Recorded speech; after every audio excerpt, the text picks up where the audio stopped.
ഞങ്ങളെ ശ്രദ്ധിക്കുന്ന എല്ലാ ബഹുമാന്യ ശ്രോതാക്കൾക്കും നമ്മുടെ കർത്താവും രക്ഷിതാവുമായ യേശുക്രിസ്തുവിൻ്റെ ധന്യനാമത്തിൽ സ്നേഹവന്ദനം അറിയിക്കുന്നു. ദൈവത്തിൻ്റെ വചനവുമായി നിങ്ങളുടെ മധ്യേ നിൽക്കുവാൻ സർവകൃപാലുവായ ദൈവം ഭാഗ്യം തന്നതിനാൽ ദൈവത്തിന് സ്തോത്രം ചെയ്യുന്നു.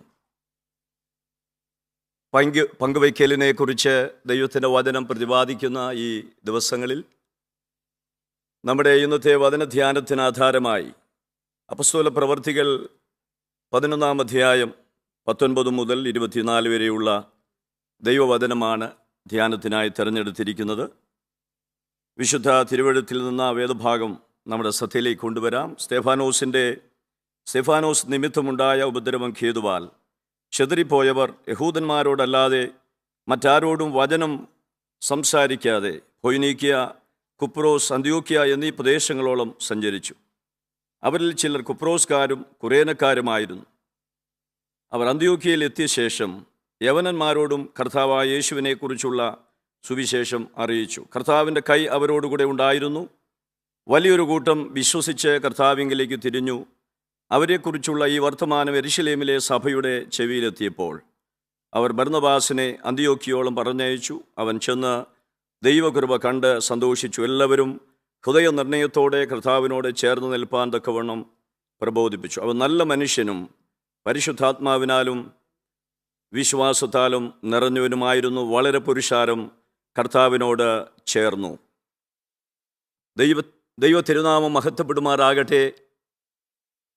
അന്ത്യോക്യയിൽ അനുഗ്രഹീതമായ ഒരു സഭ രൂപം കൊണ്ടതിൻ്റെ ചരിത്ര സാക്ഷ്യമാണ് നാം ഈ വേദഭാഗത്തെ കാണുന്നത്. അന്ത്യോക്യയിലെ സഭയുടെ രൂപീകരണത്തിന് പിന്നിൽ ഒരു ക്രൂശിൻ്റെ നൊമ്പരമുണ്ടായിരുന്നു.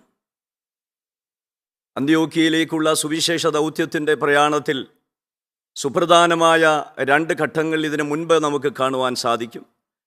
പ്രത്യേകിച്ചും വിജാതീയ മേഖലകളിലേക്ക് ആദ്യമായി യേശുക്രിസ്തുവിൻ്റെ സുവിശേഷം എത്തുകയാണ്. സ്തെഫാനോസിൻ്റെ ഉപദ്രവം ഹേതുവായി ചെതറിപ്പോയവർ എന്ന് നാം ഉദ്ധരിച്ച വേദഭാഗത്ത് വായിക്കുന്നു. പ്രവൃത്തി 8-ാം അധ്യായം 4 മുതലുള്ള വാക്യങ്ങളിൽ അതേക്കുറിച്ച് കാണാം. അന്ന് യെരുശലേമിലെ സഭയ്ക്ക് ഒരു വലിയ ഉപദ്രവമുണ്ടായി. അപ്പോസ്തലന്മാരൊഴികെയുള്ളവർ യഹൂദിയ ശമരിയ ദേശങ്ങളിൽ ചെതറിപ്പോയി.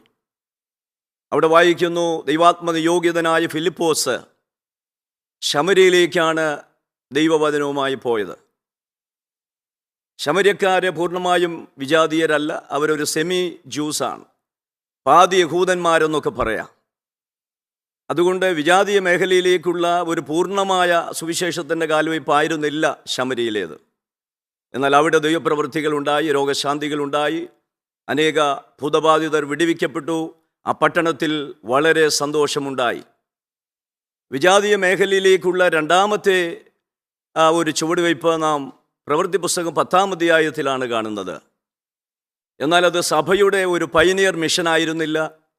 കർന്നല്യോസ് എന്ന റോമൻ പട്ടാള ഓഫീസർ ദൈവിക ദർശനത്തോടുകൂടെ പത്രോസിനെ വരുത്തി വചനം കേൾക്കുവാനുള്ള നിയോഗമുണ്ടായിട്ട് ഇങ്ങോട്ട് അന്വേഷിച്ചു വന്ന ഒരു തുടക്കമായിരുന്നു അത്. കൈസരിയിൽ അങ്ങനെ പത്രോസ് സുവിശേഷവുമായി കടന്നുപോയി.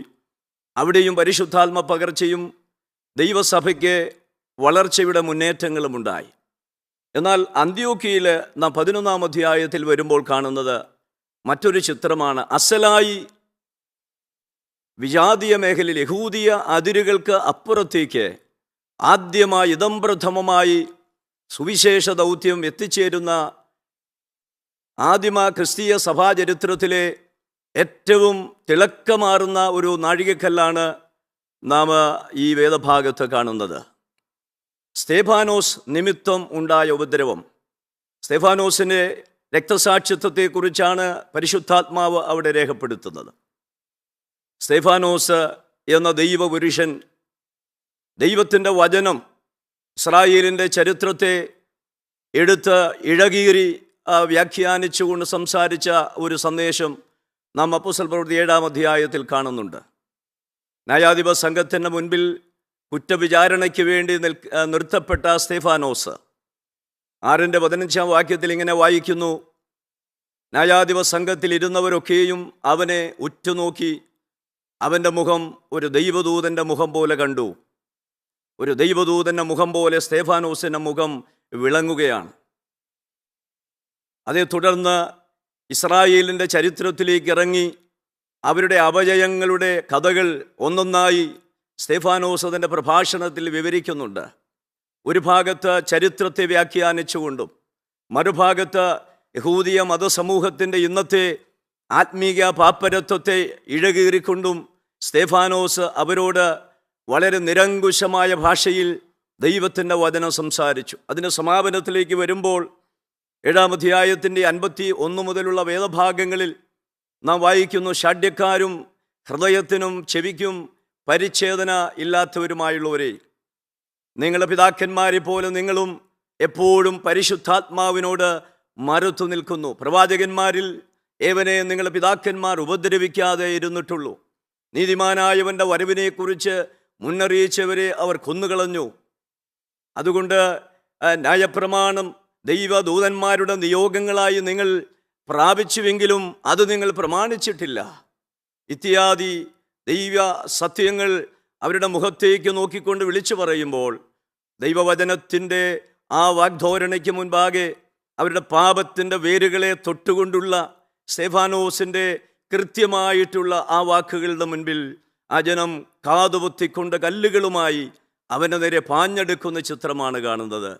അതിൻ്റെ ഫലമായി സ്തേഫാനോസിൻ്റെ ആ കല്ലേറ് നിമിത്തം അവൻ്റെ എല്ലുകൾ നുറുങ്ങി.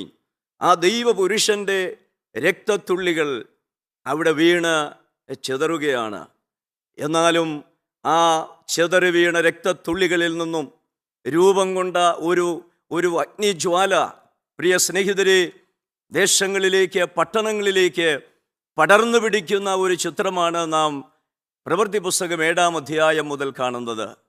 സ്തേഫാനോസിൻ്റെ മരണം ദൈവസഭയുടെ വളർച്ചാ സരണിയിൽ വലിയ ഒരു ആഘാതമായി ഒരു കൊടുങ്കാറ്റായി ആഞ്ഞടിച്ചു എന്ന് മനുഷ്യപക്ഷത്ത് നിന്നുകൊണ്ട് നാം നോക്കുമ്പോൾ തോന്നാമെങ്കിലും ദൈവപക്ഷത്ത് നിന്ന് നാം നോക്കുമ്പോൾ ഏതൊരു എതിരുകളാണോ, ഏതൊരു അലയാഴിയുടെ അലമാലകളാണോ ദൈവസഭയുടെ വളർച്ചയ്ക്കെതിരായി ഉയരുന്നത്, അതേ കൊടുങ്കാറ്റുകൾ ദൈവസഭയുടെ വളർച്ചയ്ക്ക് ഇന്ധനം പകരുന്ന, ദൈവസഭയുടെ ശക്തമായ മുന്നേറ്റത്തിന് കരുത്തു പകരുന്നതായി മാറുന്ന ഒരു ദൈവീകമായ നിയോഗത്തിൻ്റെ ചിത്രമാണ് നാം ആദിമസഭയുടെ വളർച്ചയുടെ ഏടുകളിൽ പ്രവൃത്തി പുസ്തകത്തിൻ്റെ വരുന്ന പേജുകളിൽ നമുക്ക് വായിക്കുവാൻ കഴിയുന്നത്. ഇങ്ങനെയാണ് ദൈവജനത്തിൻ്റെ ജീവിതത്തിലും പ്രതിസന്ധികൾ നമ്മെ തകർക്കും എന്ന് തോന്നാം.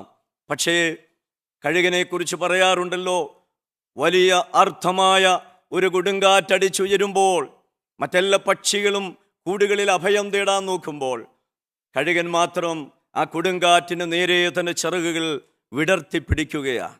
ഏതൊരു കാറ്റാണോ അവനെ തകർക്കുവാൻ ആഞ്ഞടിച്ചത്, അതേ കാറ്റ് അവനെ കാറ്റുകളില്ലാത്ത ഒരു മണ്ഡലത്തിലേക്ക് ഉയർത്തി കൊണ്ടുപോവുകയാണ്. ഇതുപോലെയാണ് ദൈവസഭയുടെയും പ്രയാണം. ഏതൊരു തിരമാലകളോ കൊടുങ്കാറ്റുകളോ സഭയ്ക്കെതിരെ അടിച്ചാലും ഒരിക്കലും ദൈവത്തിൻ്റെ പ്രവൃത്തിയാകുന്ന ആ സുവിശേഷത്തിൻ്റെ ദൗത്യത്താൽ നയിക്കപ്പെടുന്ന ദൈവസഭയ്ക്ക് ഒരിക്കലും പിൻവാങ്ങുവാൻ സാധ്യമല്ല. അതിൻ്റെ പ്രയാണം എപ്പോഴും മുമ്പോട്ട് തന്നെയാണ്. സ്തേഫാനോസിൻ്റെ രക്തസാക്ഷിത്വം ദൈവസഭയ്ക്ക് ഒരു പുതിയ വേഗതയും ഒരു പുതിയ ശക്തീകരണവും നൽകുന്നതാണ് പ്രവൃത്തി പുസ്തകത്തിൽ നാം കാണുന്നത്. അവിടെ നാം വായിക്കുന്നു, അതു നിമിത്തം വിശുദ്ധന്മാരെ ചിതറിപ്പോയി. 8-ാം അധ്യായം 4-ാം വാക്യത്തിൽ നാം വായിക്കുന്നുണ്ട്, സ്തേഫാനോസിൻ്റെ ഉപദ്രവം മുഖാന്തരം ചിതറിപ്പോയവർ അവിടെ സുവിശേഷം അറിയിച്ചുകൊണ്ട് സഞ്ചരിച്ചു എന്നാണ്. 11-ാം അധ്യായം 19 വാക്യങ്ങളിൽ അതുതന്നെയാണ് നാം കാണുന്നത്. എന്നാൽ അവരെ ഫൊയ്നീക്കിയ, കുപ്രോസ്, അന്ത്യോക്യ വരെ എത്തിച്ചേർന്നു. അന്ത്യോക്യ വരെ എത്തുന്നതിനിടയിൽ യഹൂദന്മാരോട് മാത്രമാണ് അവർ സുവിശേഷം അറിയിച്ചത്. എന്നാൽ അവിടെ നാം വായിക്കുന്നു, അന്ത്യോക്യയിൽ എത്തിയതിനു ശേഷം അവരിൽ ചിലർ കുപ്രോസ്കാരും കുറേനക്കാരുമായിരുന്നു. അവർ യവനായരോടും കർത്താവായ യേശുക്രിസ്തുവിനെ കുറിച്ചുള്ള സുവിശേഷം അറിയിച്ചു. ആദ്യമായി ഗ്രീക്കുകാർ ദൈവത്തിൻ്റെ വചനം കേൾക്കുകയാണ്. അതിൻ്റെ ഫലം വലിയ ആശാവഹമായിരുന്നു. ദൈവത്തിൻ്റെ വചനം ആദ്യമായി കേട്ട ഗ്രീക്ക് സംസ്കാരത്തിലുള്ള ആളുകൾ ഭാഷയുടെയും സംസ്കാരത്തിൻ്റെയും മതത്തിൻ്റെയും അതിർത്തികൾ ഭേദിച്ച് ദൈവത്തിൻ്റെ വചനം ഇപ്പോൾ അന്ത്യോക്യയിലെത്തിയിരിക്കുന്നു. അന്ത്യോക്യ എന്ന പട്ടണവും ചരിത്രപരമായി ഒത്തിരി പ്രാധാന്യമുള്ളതാണ്. റോമാ സാമ്രാജ്യത്തിൽ റോമാ നഗരവും ലക്സൻഡ്രിയയും കഴിഞ്ഞാൽ മൂന്നാമത്തെ വൻനഗരമാണ് അന്ത്യോക്യ എന്ന് പറയുന്നത്. മൂന്നാമത്തെ വൻനഗരം. പാപമ്ലേച്ഛതകളുടെ അരങ്ങായിരുന്ന അന്ത്യോക്യ. ഡാഫനെ എന്ന ദേവി അപ്പോളോ എന്ന പുരാതന കാലത്തെ ദേവനുമായി പ്രണയത്തിലായി എന്ന് വിശ്വസിക്കപ്പെടുന്ന ആ ഒരു നഗരമാണ് അവിടെ. മ്ലേച്ഛതകളുടെയും മത അധാർമികതയുടെയും അരങ്ങു തകർക്കുന്ന അന്തരീക്ഷം അന്ത്യോക്യയിൽ ഉണ്ടായിരുന്നു. ദൈവത്തിന് സ്തോത്രം. പക്ഷേ ദൈവശക്തിക്ക് അപ്രാപ്യമായ ഒരു മേഖലയുമില്ല. ദൈവവചനത്തിൻ്റെ കൊടുങ്കാറ്റ് വീശിയടിക്കുവാൻ തുടങ്ങിയപ്പോൾ ദൈവവചനം വഹിച്ചു കൊണ്ടുപോയ വിശുദ്ധന്മാർ ആ കൃപയുടെ സുവിശേഷത്തിന് ഈ പട്ടണത്തിലും സാക്ഷ്യം വഹിച്ചപ്പോൾ നാം വായിക്കുന്നു, അവരെ സുവിശേഷം അറിയിച്ചതിനെ തുടർന്ന് ധാരാളം ആളുകൾ വിശ്വസിച്ച് കർത്താവിങ്കിലേക്ക് വന്നു എന്നാണ്. ദൈവത്തിൻ്റെ വചനം ഒരഗ്നിജ്വാലയാണ്. യിരെമ്യാ പ്രവചനം 23-ാം അധ്യായം 29-ാം വാക്യത്തിൽ ഇപ്രകാരം ദൈവത്തിൻ്റെ ആത്മാവ് രേഖപ്പെടുത്തുന്നു, എൻ്റെ വചനം തീ പോലെയും പാറയെ തകർക്കുന്ന ചുറ്റിക പോലെയുമാകുന്നു. ദൈവവചനത്തിൽ ഒരഗ്നിയുണ്ട്. ആ അഗ്നി മനുഷ്യ ജീവിതങ്ങളെ രൂപാന്തരപ്പെടുത്തുന്നതാണ്. ഈ വിശുദ്ധന്മാരെക്കുറിച്ച് നാം കാണുന്ന വളരെ പ്രശംസനീയമായിട്ടുള്ള ഒരു കാര്യം, അവരെ ചെതറിപ്പോയി എങ്കിലും അവരെ ഭരമേൽപ്പിച്ച സുവിശേഷത്തിൻ്റെ സാക്ഷ്യത്തോട് വിശ്വസ്തത പുലർത്തിയ മനുഷ്യരായിരുന്നു ആ സാക്ഷികൾ, ആ വിശുദ്ധന്മാർ. ഇന്ന് ദൈവസഭ 120 പേരുടെയോ 12 പേരുടെയോ ഒരു ചെറു സംഘമായി ആരംഭിച്ച ദൈവത്തിൻ്റെ സഭ ലോകത്തിൻ്റെ അറുതികൾ വരെ, ഭൂഖണ്ഡങ്ങളുടെ അതിർത്തികൾ ഭേദിച്ച് ഭാഷയുടെയും സംസ്കാരത്തിൻ്റെയും വിശ്വാസങ്ങളുടെയും അതിർവരമ്പുകൾക്കപ്പുറത്തേക്ക് ലോകത്തിലെല്ലാവർക്കും ചേക്കേറാവുന്ന, എല്ലാവർക്കും പ്രത്യാശയും ആ ജീവിതത്തിന് പുതിയ തളിരുമേകുന്ന പ്രത്യാശയുടെ ഒരു സന്ദേശമായി ദൈവത്തിൻ്റെ വചനവും കർത്താവിൻ്റെ സഭയും ദൈവരാജ്യവും അതിൻ്റെ മഹത്വവും വെളിപ്പെടത്തക്കവണ്ണം തീരുവാൻ കാരണം അനേക വിശുദ്ധന്മാർ ഈ നാമത്തിനു വേണ്ടി, ഈ സദ്വർത്തമാനത്തിനു വേണ്ടി അവരുടെ ജീവനെ വെച്ചുകൊടുത്തു എന്നുള്ളതാണ്. അവരുടെ കഴുത്ത് വെച്ചുകൊടുത്തു എന്നുള്ളതാണ്. അതിൽ ഒരുവനാണ് സ്തേഫാനോസ്. സ്തേഫാനോസിൻ്റെ രക്തസാക്ഷിത്വം ദൈവസഭയുടെ പ്രയാണത്തിൽ ഒരു നാഴികക്കല്ലായി തീരുകയാണ്. എന്നെ ശ്രദ്ധിക്കുന്ന വാത്സല്യ സ്നേഹിതരെ, ദൈവത്തിൻ്റെ വചനത്തിൻ്റെ ഘോഷണത്തിന് ഇന്നും കേരളത്തിലായിരുന്നാലും ഇന്ത്യയുടെ തെക്കും കിഴക്കും പടിഞ്ഞാറും വടക്കുമായിരുന്നാലും അനേക വെല്ലുവിളികൾ ദൈവത്തിൻ്റെ മക്കൾ നേരിട്ടുകൊണ്ടിരിക്കുകയാണ്. വിശുദ്ധന്മാർ അഭിമുഖീകരിച്ചു കൊണ്ടിരിക്കുകയാണ്. ഞാൻ കണ്ണൂരിൽ നിന്നാണ് വരുന്നത്. കണ്ണൂരിലെ ജില്ലകളിൽ മലബാറിലെ ജില്ലകളിൽ കാസർഗോഡും കണ്ണൂരും മലപ്പുറത്തും കോഴിക്കോടും പാലക്കാടും വയനാടും ഒക്കെ നോർത്ത് ഇന്ത്യയിൽ നിന്നും തികച്ചും വ്യത്യസ്തമല്ലാത്ത രീതിയിൽ ഞങ്ങൾ പ്രതിസന്ധികൾ നേരിടുന്നുണ്ട്. ചില ഗ്രാമങ്ങൾ പാർട്ടി കൊടിക്കൂറുകൾ അലങ്കൃതമായിട്ടുള്ള പല പട്ടണങ്ങളും പല ദേശങ്ങളും അവ പാർട്ടി ഗ്രാമങ്ങളാണ്. അവിടേക്ക് സുവിശേഷകർക്ക് പ്രവേശനം നിഷേധിക്കപ്പെടുന്നു. ദൈവജനത്തിന് കടന്നു ചെല്ലുവാൻ കഴിയാത്ത അപ്രാപ്യമായ പല ജനപദങ്ങളും നമ്മുടെ ഉത്തര കേരളത്തിലുണ്ട്, വടക്കൻ മലബാറിലുണ്ട്. പക്ഷേ ദൈവത്തിൻ്റെ വചനത്തെ സ്വതന്ത്രമാക്കുമ്പോൾ, സുവിശേഷത്തിന് ദൈവമക്കൾ പ്രാർത്ഥനയോടെ സാക്ഷ്യം വഹിക്കുമ്പോൾ, എല്ലാ പ്രതിരോധങ്ങളെയും ഭേദിച്ചുകൊണ്ട് ഇരുട്ടിൻ്റെ ശക്തികൾ കൈയടക്കി ആത്മാക്കളെ തടവിലിട്ടിരിക്കുന്ന കോട്ടക്കൊത്തളങ്ങളിലേക്ക് വചനത്തിൻ്റെ തീനാളങ്ങൾ കടന്നു എന്ന് ഈ നാളുകളിൽ അനേക മേഖലകളിൽ വിടുതലിൻ്റെ ദൗത്യങ്ങൾ നിറവേറ്റുന്ന ശ്രേഷ്ഠമായ ദൃശ്യങ്ങൾ നമുക്കവിടെ കാണുവാനായിട്ട് സാധിക്കും. ദൈവത്തിൻ്റെ വചനം യെശയ്യാപ്രവചനം 55-ാം അധ്യായം 10-11 വാക്യങ്ങളിൽ നമ്മൾ വായിക്കുന്നത് പോലെ, എൻ്റെ മഴയും ഹിമവും ആകാശത്തു നിന്ന് പെയ്ത് അവിടേക്കതും മടങ്ങിപ്പോകാതെ വിതപ്പാൻ വിത്തും തിന്മാൻ ആഹാരവും നൽകത്തക്കവണ്ണം ഭൂമിയെ നനച്ച് ഫലവത്താക്കി വിളയിക്കുന്നത് പോലെ എൻ്റെ വായിൽ നിന്ന് പുറപ്പെടുന്ന എൻ്റെ വചനങ്ങളുമായിരിക്കും.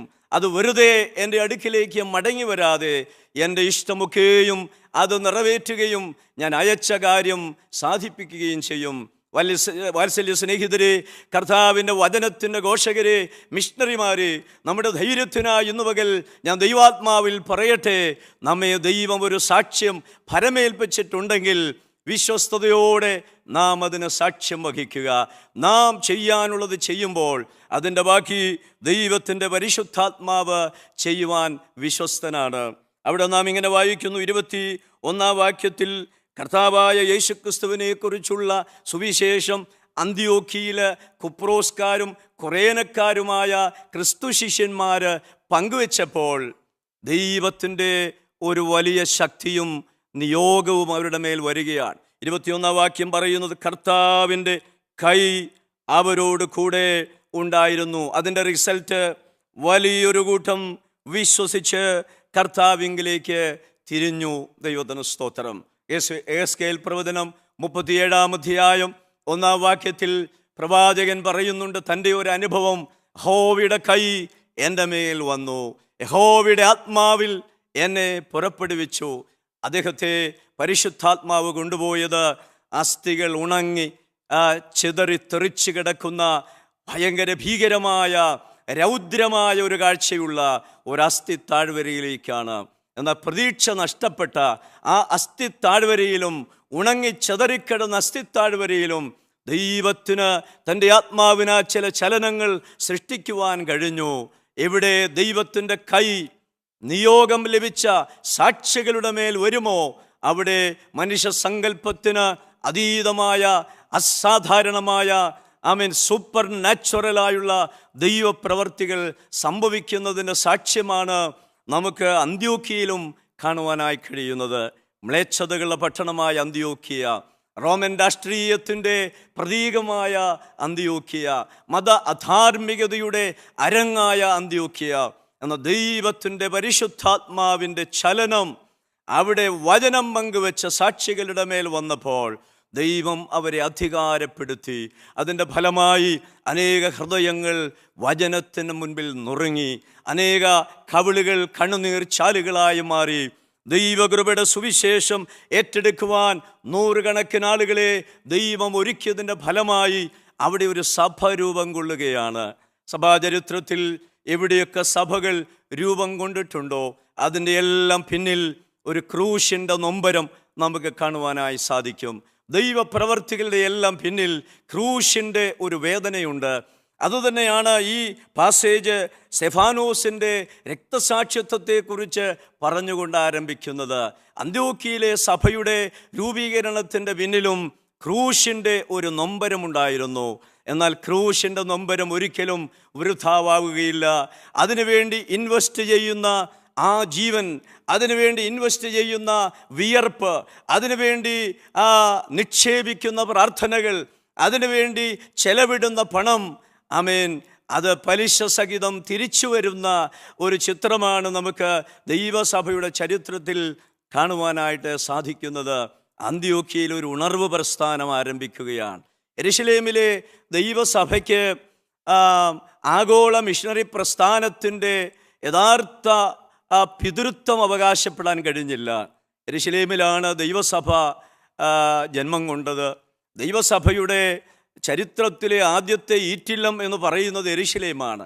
പക്ഷേ അവിടെ ഉണ്ടായിരുന്ന ജനം അവിടെ തടിച്ചുകൂടുകയും തമ്പടിക്കുകയും ചെയ്തതുകൊണ്ട് രാജ്യാതിർത്തികൾക്കപ്പുറത്തേക്ക് സുവിശേഷത്തിൻ്റെ അലയൊലികൾ എത്തിക്കുവാൻ യെരുശലേമിലെ ദൈവസഭയ്ക്ക് കഴിയാതെ പോയ സ്ഥാനത്ത് അന്ത്യോക്യയിലെ ദൈവസഭ ആഗോള മിഷണറി പ്രസ്ഥാനത്തിൻ്റെ യഥാർത്ഥ ബ്യൂറോയായി, കേന്ദ്രമായി തീരുന്ന വളരെ ശ്രേഷ്ഠമായൊരു കാഴ്ചയാണ് നമുക്ക് അന്ത്യോക്യയിലെ ഉണർവിൻ്റെ അടുത്ത ഘട്ടത്തിൽ കാണുവാനായി സാധിക്കുന്നത്. അന്ത്യോക്യയിൽ ഉണ്ടായ സഭ, അവിടെ സമാരംഭം കുറിച്ച ഉണർവിൻ്റെ മൂവ്മെൻറ്റ് അവിടെ നിൽക്കാതെ രാജ്യങ്ങളുടെയും ഭൂഖണ്ഡങ്ങളുടെയും അതിർത്തികൾക്ക് അപ്പുറത്തേക്ക് ഒരു വലിയ ദൈവാത്മചലനമായി പടർന്നു പിടിക്കുന്ന ഒരു കാഴ്ചയാണ് നമുക്ക് കാണുവാനായി സാധിക്കുന്നത്.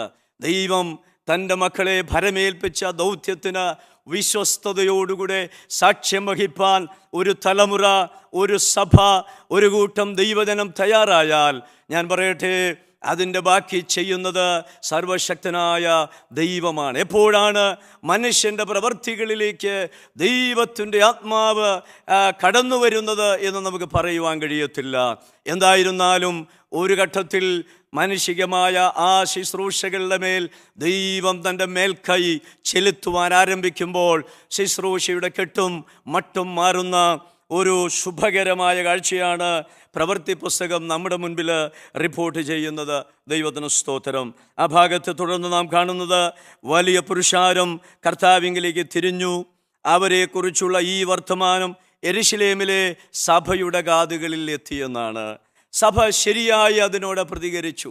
അന്ത്യോക്യയിലുണ്ടായ സഭാരൂപീകരണവും അതിൻ്റെ വളർച്ചയുടെ മുന്നേറ്റവും യെരുശലേമിലെ സഭ അറിഞ്ഞപ്പോൾ ഒരു ശരിയായ വ്യക്തിയെ അവർ ആ കാര്യങ്ങൾ ഡീൽ ചെയ്യുവാനായി, ആ കാര്യങ്ങൾക്ക് നേതൃത്വം നൽകുവാനായി അന്ത്യോക്യയിലേക്ക് അയക്കുന്നതാണ് അടുത്തതായി ലൂക്കോസ് അവിടെ പറയുന്നത്. ബർന്നബാസ് എന്ന മനുഷ്യനെ, ബർന്നബാസ് എന്ന ശിഷ്യനെയാണ് യെരുശലേമിലെ സഭ അന്ത്യോക്യയിലേക്ക് അയച്ചത്. അതൊരു ശരിയായ ഇൻ്റർവെൻഷനാണ്, ഒരു ശരിയായ പ്രതികരണമാണ്. ദൈവത്തിന് സ്തോത്രം.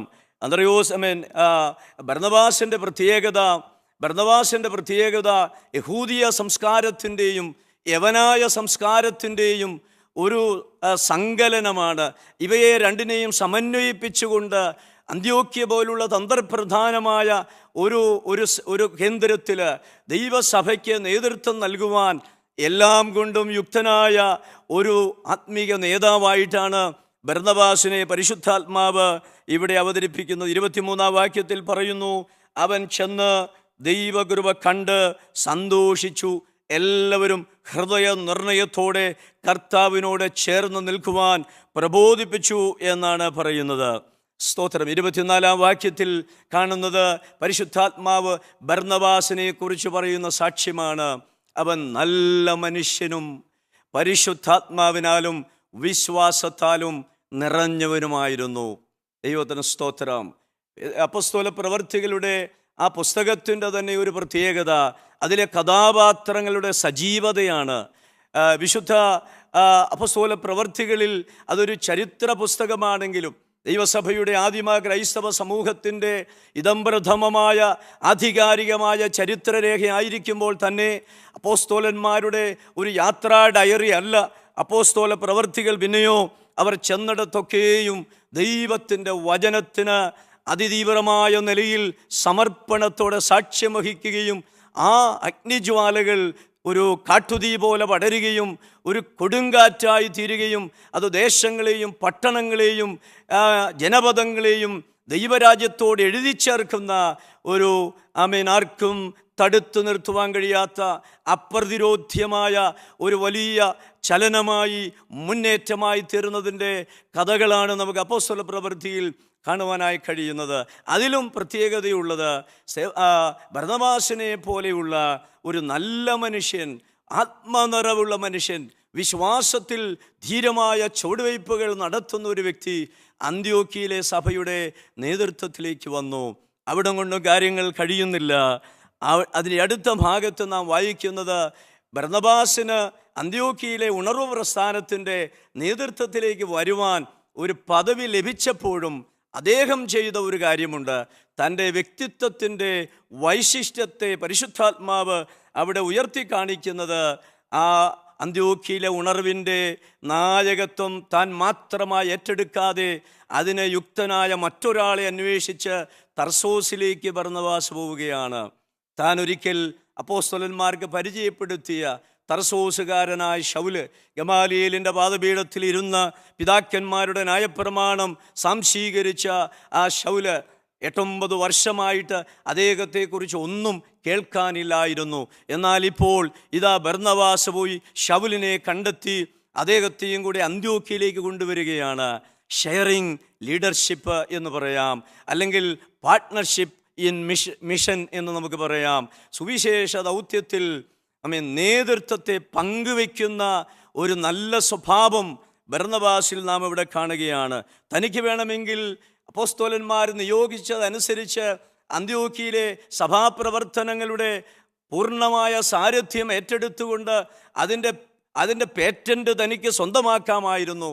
എന്നാൽ ആ നല്ല മനുഷ്യൻ ചെയ്തത് തൻ്റെ ഹൃദയ വിശാലതയിൽ ആ ശുശ്രൂഷയിൽ ഒരു പാർട്ട്ണറായിട്ട് ശൗലിനെയും കൂടെ കൊണ്ടുവന്ന് യഹൂദിയ സംസ്കാരത്തിൻ്റെയും ഹെലനിസ്റ്റിക് ഗ്രീക്ക് സംസ്കാരത്തിൻ്റെയും റോമൻ രാഷ്ട്രമീമാംസയുടെയും ഒക്കെ വളർത്തുപുത്രനായ എല്ലാം കൊണ്ടും അന്ത്യോക്യ എന്ന കോസ്മോപോളിറ്റൻ പട്ടണത്തിന് ചേർന്ന ഒരു നേതാവായി തർസോസുകാരനായ ശൗലിനെ വളർത്തിയെടുക്കുവാൻ അദ്ദേഹത്തെയും കൂടെ അന്ത്യോക്യയിലേക്ക് കൂട്ടിക്കൊണ്ടുവരുന്നു.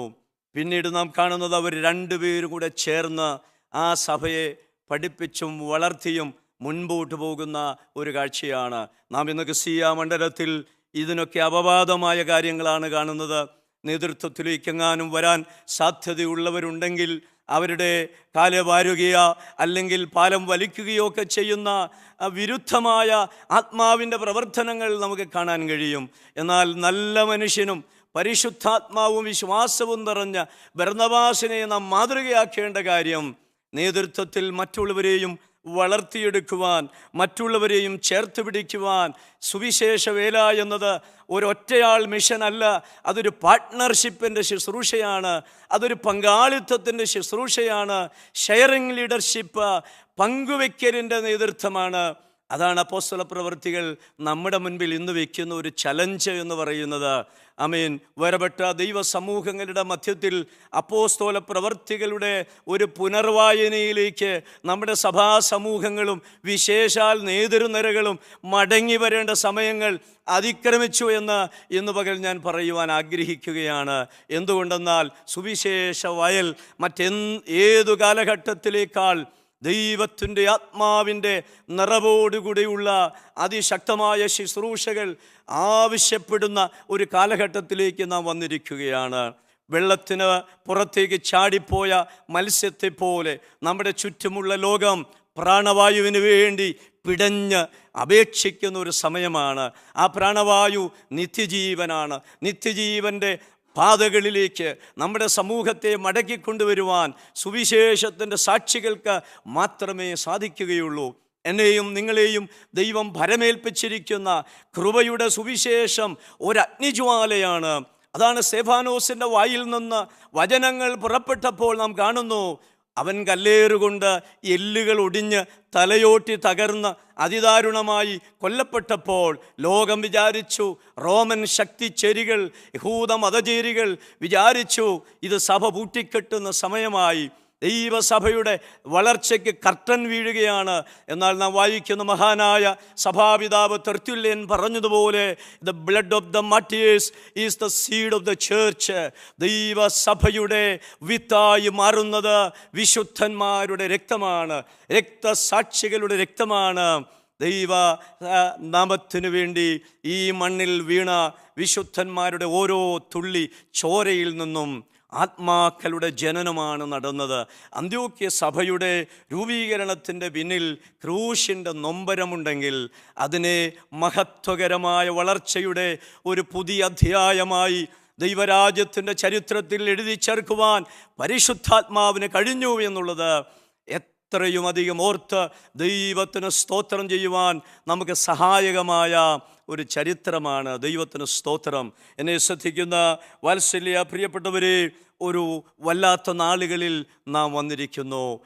ഇന്ത്യ രാജ്യത്തും കർത്താവിൻ്റെ സുവിശേഷത്തിനും ദൈവവേലക്കാർക്കും വെല്ലുവിളികളുടെ അടഞ്ഞ വാതിലുകളുടെ തലയ്ക്ക് മീതെ ഇരുമ്പായും താമ്രമായും മാറുന്ന ആകാശപാളികളുടെ കഠോരവും പരിപരുത്തതുമായ ദിവസങ്ങൾ നമ്മെ പുൽകിയിരിക്കുകയാണ്, നമ്മെ കാത്തിരിക്കുകയാണ്. പക്ഷേ അതിൻ്റെ നടുവിലും ദൈവത്തിൻ്റെ ജനത്തിന് ക്ലേശിക്കാനില്ല, ആശങ്കപ്പെടാനില്ല. ഇത് നമ്മുടെ വേലയല്ല, ഇത് ദൈവത്തിൻ്റെ വേലയാണ്. നാം അവൻ്റെ ഉപകരണങ്ങൾ മാത്രമാണ്. ക്രിസ്തുവിൻ്റെ ആത്മാവിൻ്റെ ചാലകങ്ങളായി, പരിശുദ്ധാത്മാവിൻ്റെ പ്രവൃത്തിയുടെ ചാലകങ്ങളായി ദൈവസഭയിലെ മക്കളും മുൻനിര പ്രവർത്തകരും തീരുമ്പോൾ ദൈവം തൻ്റെ മഹത്വം വെളിപ്പെടുത്തും എന്നുള്ളത് തീർച്ചയാണ്. ദൈവം തൻ്റെ പ്രവൃത്തി ചെയ്യും എന്നുള്ളത് തീർച്ചയാണ്. കർത്താവിൻ്റെ കൈ അവരോട് കൂടെ ഉണ്ടായിരുന്നു എന്ന് പറഞ്ഞതുപോലെ ദൈവത്തിൻ്റെ കരം നമ്മുടെ സഭകളുടെ മേൽ വരട്ടെ. ദൈവത്തിൻ്റെ കരം നമ്മുടെ മിഷൻ ഫീൽഡുകളിൽ വെളിപ്പെടട്ടെ. നാം വീട് വീടാന്തരം വചനവുമായി കയറുമ്പോൾ, നാം ഓരോ വീടുകളുടെയും ആ കോളിംഗ് ബെല്ലുകളിൽ വിരലമർത്തുമ്പോൾ, ആമേൻ, പുറത്തു വരുന്ന നഷ്ടപ്പെട്ട ജീവിതങ്ങൾ, പാപച്ചങ്ങലകളാൽ ബന്ധിക്കപ്പെട്ടവർ, അന്ധകാരത്തിൻ്റെ നുകങ്ങളാൽ വല്ലാതെ വരിഞ്ഞ് മുറുക്കപ്പെട്ടവർ, സുവിശേഷകന്മാരുടെ അധരങ്ങളിൽ നിന്നും അടർന്നു വീഴുന്ന രൂപാന്തര ശക്തിയുള്ള ദൈവവചനത്താൽ ആ മക്കളിൽ ഒരു പുതിയ ജീവിതത്തിന് സമാരംഭം കുറിക്കുവാൻ തക്കവണ്ണം ഇവിടെ സംഭവിച്ചതുപോലെ ദൈവവചനത്തെ വാരി വിതറുന്ന സുവിശേഷത്തിൻ്റെ ആത്മാവുള്ളവരായി നമ്മുടെ സഭാ മക്കൾ ഈ നാളുകളിൽ തീരുന്നുവെങ്കിൽ, ദൈവസഭയ്ക്ക് തിരിഞ്ഞു നോക്കാൻ ആവശ്യമില്ലാതെ വണ്ണം ഒഴിഞ്ഞുകിടക്കുന്ന നമ്മുടെ സഭാഹാളുകളിലെ ഇരിപ്പിടങ്ങൾ കണ്ണിമയ്ക്കുന്ന നേരത്തിനുള്ളിൽ നിറയുന്ന നിലയിലേക്ക്, ആമേൻ, ആത്മീകമായ ചടുലമായ വിപ്ലവത്തിൻ്റെ ദിനങ്ങൾ നമ്മുടെ മുൻപിൽ സമ്മാനിക്കുവാൻ നമ്മുടെ ദൈവം നമ്മിൽ പ്രസാദിക്കുകയാണെന്ന് ഇന്ന് പകൽ ആത്മാവിൽ വിളിച്ചു പറയാൻ ഞാൻ ആഗ്രഹിക്കുകയാണ്. ഹല്ലേലൂയ. പ്രതിസന്ധികൾ ഇനിയും ഇതിലേറെ വന്നേക്കാം, ക്രൂശിൻ്റെ നൊമ്പരങ്ങൾ ഏറി വന്നേക്കാം, കല്ലേറുകൾ, ആമേൻ, ഈ സമൂഹം അല്ലെങ്കിൽ സുവിശേഷത്തിൻ്റെ പ്രതിയോഗികൾ കല്ലുകൊണ്ടും മുള്ളുകൊണ്ടും ശക്തമായ പ്രതിരോധങ്ങൾ തീർത്തുകൊണ്ട് ദൈവമക്കളെ നേരിട്ട് വന്നു വരാം. എന്നാൽ സഭയുടെ മുൻപിൽ തോൽവിയുടെ നാളുകളല്ല, ദൈവസഭയുടെ മുൻപിൽ വിജയത്തിൻ്റെ ദിനങ്ങളാണ് ദൈവം കുറിച്ചിരിക്കുന്നത് എന്ന് ഞാൻ പറയുവാൻ ആഗ്രഹിക്കുകയാണ്. ദൈവത്തിന് സ്തോത്രം.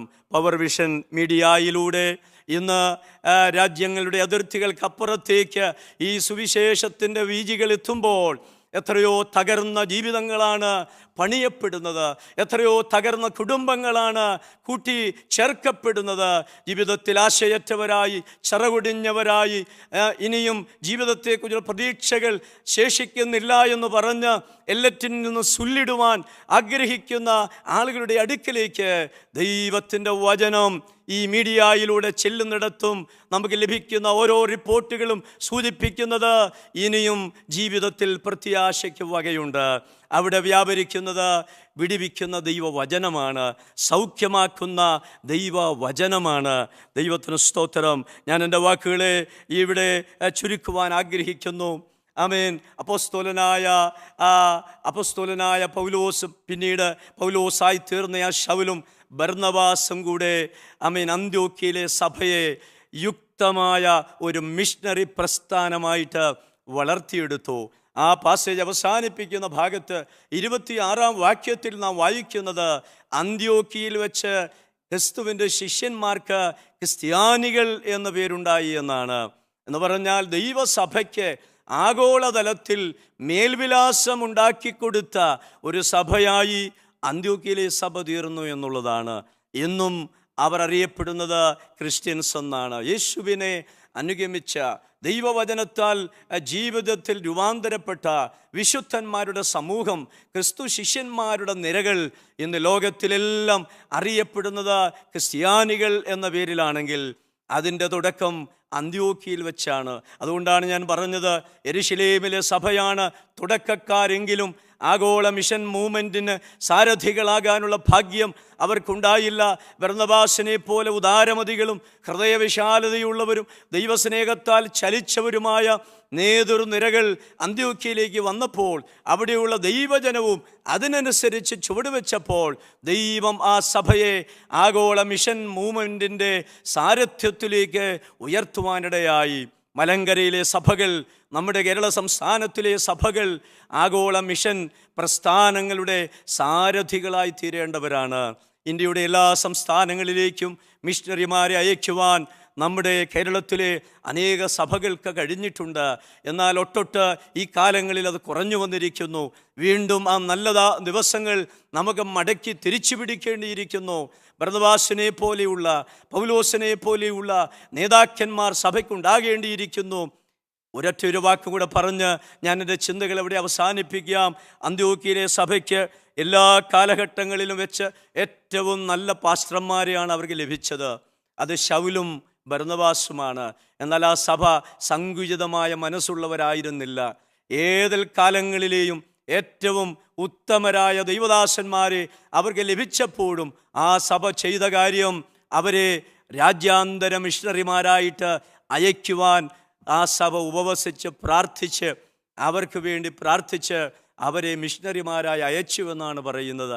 തങ്ങളുടെ ഏറ്റവും നല്ല പാസ്റ്റർമാരെ ആ സഭയുടെ 4 ചുവരുകൾക്കുള്ളിൽ പിടിച്ചു വയ്ക്കാതെ അവരെ രാജ്യാതിർത്തികൾ കടന്ന് ദൈവവചനത്തിൻ്റെ ആ സദ്വർത്തമാനമായി പോകുവാൻ ആ സഭ നിയോഗിച്ചപ്പോൾ ആമേൻ സുവിശേഷം ഭൂഖണ്ഡങ്ങൾ കടന്നുപോയി.